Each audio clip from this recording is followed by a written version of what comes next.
Le Global Man Enterprise, c'est quoi d'abord et pourquoi avoir créé ce groupe? Merci. Le Global Man Enterprise, c'est une association de personnes, c'est un groupe formé de différents talents, des personnes qui ont envie d'apporter un plus au niveau des jeunes, des personnes qui ont envie de mettre à la disposition des jeunes leur envie de faire avancer les choses. Pourquoi créer un tel groupe? Nous avons créé ce groupe pour deux objectifs. D'abord, c'est parce que nous avons remarqué que les jeunes, il y a des jeunes qui ont envie de créer leur propre entreprise, qui ont des idées, qui ont des initiatives, mais rencontrent souvent des difficultés au niveau déjà technique pour constituer leur dossier de création d'entreprise, pour amener leurs idées jusqu'à la réalisation. Nous voulons intervenir à ce niveau, leur permettre d'avoir un appui technique pour la réalisation de leurs idées. Alors, le 2 juillet, comme je viens de l'annoncer, vous organisez le Salon international d'exposition de création et de richesse. En quoi consiste ce salon? Ce salon, l'idée de ce salon, c'est quoi? C'est de permettre à différentes personnes, aux jeunes surtout, de venir montrer ce dont ils sont capables, ou bien ce qu'ils ont envie de faire, de venir exposer leurs idées, de leur permettre de rencontrer des sponsors, de leur permettre de faire la publicité pour leurs idées, pour leurs initiatives, et aussi en quelque sorte de les aider à réaliser leurs projets. Et ce qu'on espère, disons à la fin de ce salon, c'est quoi? C'est qu'à la fin, que tous ces porteurs d'initiatives, tous ces porteurs tous ceux-là qui ont envie de créer quelque chose, qu'ils aient à la fin, qu'on puisse leur permettre de rencontrer des professionnels qui vont les aider à créer leur business plan, à faire l'étude de marché pour leur projet et être à même de rencontrer, d'avoir un dossier avec lequel ils peuvent rencontrer des investisseurs, des personnes à même de les aider pour réaliser leur projet. D'accord. Alors, au cours de ce salon se tiendra la finale du concours de projet. Donc, il y a un concours de projet qui est organisé. C'est quoi ce concours et pourquoi l'avoir instauré?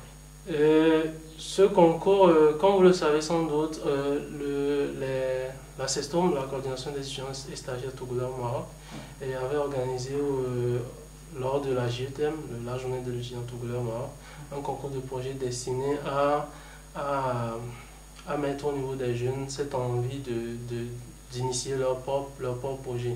Donc, l'idée de ce salon, c'est en fait de finaliser ce qui a déjà commencé au niveau de cette journée, d'amener les jeunes jusqu'au point où ils peuvent maintenant concrétiser leurs idées. Nous avons globalisé le projet pour que d'autres nationalités aussi interviennent au niveau de ce concours. Ce qui répond à la question que j'allais poser, qui peut y participer. Je rappelle que voilà, vous organisez ce salon en collaboration avec la coordination des étudiants et stagiaires togolais au Maroc, oui, mais aussi la CESAM, la coordination des étudiants et stagiaires africains au Maroc. Oui, voilà.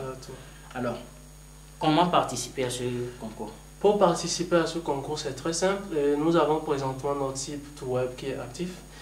Vous allez sur le site web, il y a la section concours. Vous allez dans la section concours, nous avons la fiche d'inscription qui est active sur le site. Il suffit de télécharger cette affiche à partir du site. Vous remplissez la fiche et vous nous envoyez la fiche bien remplie. Par la suite, nous vous enverrons un message pour vous dire si vous avez été sélectionné ou pas, et nous vous demanderons en retour de nous envoyer maintenant un dossier complet de votre projet. Nous passons sélectionner une dizaine de projets qui seront présentés le jour J devant un jury. Maintenant, après la présentation des projets, nous sélectionnerons 3 projets qui seront primés. Et pour l'instant, ce que nous avons prévu pour ces 3 projets qui seront primés, ce sont des prix en nature et aussi des sommes pour accompagner ces projets. Le premier projet, nous avons prévu pour le premier projet une somme de 15 000 dirhams. Le deuxième projet, une somme de 10 000 dirhams. Et pour le troisième, une somme de 5 000 dirhams pour pouvoir les accompagner déjà dans la réalisation de leur projet. Quels sont les critères de sélection pendant ce concours? Comme pour tous les projets, les critères généraux sont la pertinence du projet, la viabilité du projet. Est-ce que le projet est vraiment viable?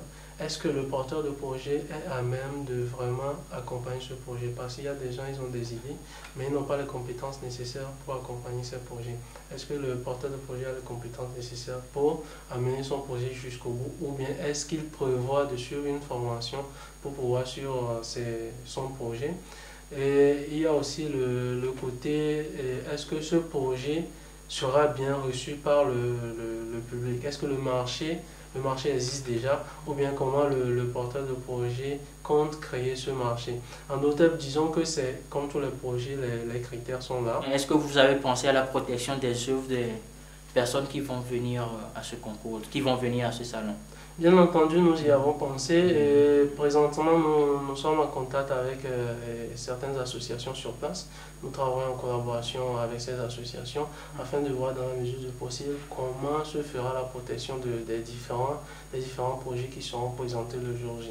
Donc nous avons mis en place tout le système nécessaire pour que ces projets soient protégés, pour que ces projets aient l'appui nécessaire pour que tout se fasse comme il faut. Est-ce que vous travaillez en collaboration avec les gouvernements des différents pays africains? Par exemple, je prendrai le cas du Togo, puisque l'idée, si je comprends bien, est venue à la journée de l'étudiant togolais au Maroc. Donc, le Togo est en première place. Est-ce que vous travaillez avec le gouvernement togolais, le ministère de tutelle, par exemple? Présentement, nous sommes au début de notre initiative. Bien entendu, j'avais déjà déposé une demande au niveau de notre direction des bourses de stage l'année passée. Nous espérons d'abord recevoir des projets avant de pouvoir contacter ces différents gouvernements. Concernant les sponsors, présentement, nous avons lancé tout le processus nécessaire pour contacter les sponsors. Nous avons déjà eu une réponse positive d'une association qui est à Fès et qui a déjà l'expérience nécessaire dans ce domaine. À l'annonce de cette émission, pour parler de ce thème, beaucoup de personnes nous ont contactés d'un peu partout dans le monde. Il y a quelqu'un qui nous a contacté de la France qui souhaiterait quand même vous poser une question. Et si la technique est prête, si on peut le mettre en ligne. Bonjour monsieur Eklou. Bonjour Monsieur Marcelin Bossou, moi c'est Eklou Edo, je suis étudiant en France à Lille en logistique achat. J'aimerais vous remercier d'abord pour cette attention pour cette émission. Oui, et puis un grand soutien aussi pour le projet Mars Boss.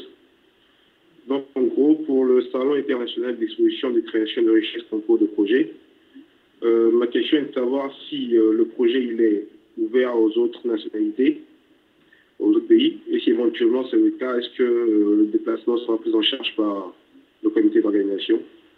Donc voilà en gros ma question. Je vous remercie. Merci monsieur Eklou. Voilà monsieur Eklou qui demandait donc si le projet il est ouvert aux autres nations, aux autres pays, c'est-à-dire à la diaspora dans tous les pays, pas seulement au Maroc. Et bien sûr, si jamais, si oui, si les projets sont acceptés, est-ce que le Global Man Enterprise ou les organisateurs du salon prendront en charge le déplacement des candidats qui seront sélectionnés s'ils venaient de là? D'accord. D'abord, j'aimerais remercier M. Lecourt pour son intérêt, pour l'intérêt qu'il porte à notre initiative. Je vais répondre directement. D'abord, cette initiative est ouverte à tout le monde. C'est-à-dire, nous voudrions, dans la mesure du possible, accueillir toutes les idées possibles, quel que soit l'endroit d'où il vient et quelles que soient les personnes qui portent ces initiatives. Et néanmoins, nous sommes au début d'un tel projet et on ne peut pas se permettre de faire des promesses qu'on ne peut pas tenir par après. Ce que je veux dire par là, c'est que pour l'instant, la seule chose qu'on peut faire pour des projets qui viennent des pays en dehors du Maroc, c'est de trouver sur place quelqu'un à même de représenter ces personnes, quelqu'un à même de comprendre bien leur projet pour les exposer le jour J. Au soir de ce salon d'exposition va se tenir un concert. Ouais. et un concert de King Vincent, Vincent. l'artiste togolais et africain connu un peu partout dans le monde. Alors, c'est quoi la relation entre ce concert et le salon et pourquoi avoir choisi King Vincent? Je vais commencer en répondant par la deuxième question. King Vincent, comme vous venez de le dire, c'est un artiste très connu dans le monde, mais il est très connu aussi pour son engagement dans le social, son engagement dans le côté culturel, dans le développement des pays de l'Afrique en particulier. Donc nous lui avons soumis notre idée, il a été très intéressé et c'est sa manière de nous encourager, de nous soutenir que de faire ce concert. Donc ce concert, le but de ce concert c'est quoi? C'est déjà de permettre, ce concert nous permet de récolter un peu de fonds pour déjà commencer à soutenir certains projets. Mais j'aimerais immédiatement préciser une chose, le concert ne se fait pas indépendamment du salon. En d'autres termes, nous attendons les projets. Si nous ne recevons pas les projets nécessaires pour pouvoir organiser un tel événement, nous ne pourrons pas faire le concert. Jusqu'à ce jour, vous avez eu combien de projets Pour enregistrés? le moment, nous avons reçu 4 projets. Il y a déjà un projet qui a été envoyé au Centre Curie, Centre universitaire régional d'interface, présentement en études là-bas. Nous avons aussi envoyé un projet pour le concours à Ubuntu organisé par l'ONG Éco-Communication. Nous travaillons aussi actuellement avec un étudiant tchadien qui a envie de participer à ce concours et qui a envie de créer sa propre entreprise au Tchad. Donc, et il y a un quatrième projet sur lequel nous travaillons aussi et qui, si tout va bien, sera déjà incubé dès la fin de cette année au Togo. Donc voilà pour les 4 projets que nous avons reçus pour le moment. Nous espérons vivement recevoir d'autres projets pour que l'événement puisse vraiment tenir. D'accord, je vous remercie. Si vous avez un mot à dire aux téléspectateurs avant la fin de cette émission. J'aimerais profiter de cette occasion pour lancer un appel aux jeunes d'abord. J'aimerais leur dire d'envoyer leur projet, nous attendons leur projet et il est temps de doser, il est temps d'avancer. Donc nous sommes prêts à accueillir tous les projets, à les suivre, à leur donner l'appui nécessaire. Donc ils nous envoient leurs projets, nous les accueillerons. Et concernant le problème de temps soulevé, si c'est nécessaire, nous allons leur donner le temps nécessaire pour que l'événement puisse vraiment tenir et pour que ce soit une réussite. J'en profite également pour remercier tous les membres du groupe GME, Global Enterprise, Bilti Sadama, Edem Ameroua, Alès Kodji, Agbam Abissa, Teko Gouyor, et Ablavi Raimondo et Mohamed Djench. Merci à vous d'être passé sur le plateau de Objectif Emploi sur Marbos TV. Merci à Marbos TV aussi pour nous avoir donné cette occasion. Alors, Objectif Emploi de ce jour s'achève. Merci de nous avoir suivis. Nous avons reçu sur ce plateau M. Urbain Amoussou, directeur et cofondateur de Global Enterprise, qui organise le 2 juillet 2011 à Fès au Maroc le Salon international d'exposition de création et de richesse qui sera suivi d'un concours de projets et d'un concert lié à ce salon animé par l'artiste international togolais King Vincent. Merci à vous de nous avoir suivis et à la prochaine.